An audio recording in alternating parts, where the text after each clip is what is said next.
તો જામનગરમાં રહેતા શાહ પરિવારના શિક્ષિકા રંજનબેને અનોખી દેશ સેવા કરી હતી। સમગ્ર જીવનકાળ દરમિયાન શિક્ષિકા પોતાના પેન્શનમાંથી 50,000 રૂપિયા સૈનિકોને દાન કરતા જીવનના અંતિમ પડાવમાં પણ તેમણે પોતાના પરિવારજનો પાસે દેશ સેવાની જ્યોતને પ્રજ્વલિત રાખવાનું વચન લીધું, જે મુજબ પરિવારજનો પણ દર વર્ષે દેશના જવાનો માટે 50,000 રૂપિયાની મૂડી સરકારને આપે છે।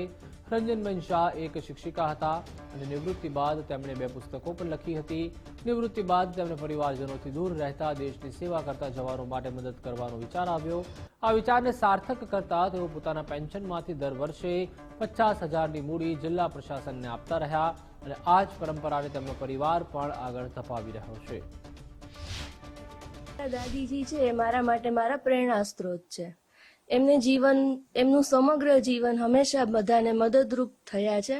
એમને પોતાના જીવનકાળ દરમિયાન એમને સૈનિકો માટે ખૂબ જ માન હતું, એટલે તે એ શિક્ષિકા હતા, એટલે જે પેન્શન આવતું તેમાંથી તે બચત કરતા અને દર વર્ષે 50,000 અથવા એનાથી પણ વધુ ફાળો એ લગભગ લાસ્ટ 10-12 વર્ષોથી તે નોંધાવતા। એમને એક વખત એવો વિચાર આવ્યો કે મારે મારા રાષ્ટ્ર માટે કંઈક કરવું છે, તો રાષ્ટ્રને સમર્પિત માટે સૈનિકો માટે એમને કંઈક કરવું છે વસ્તુ। તો સૌથી પહેલું દાન છે એમને 1 લાખ રૂપિયાથી શરૂઆત કરી। પછી એમની ઈચ્છા શક્તિ મુજબ છે એ એમને દર વર્ષે એ દાન કરતા ગયા। 50,000 રૂપિયા છે એ દર વર્ષે દાન કરતા રહ્યા।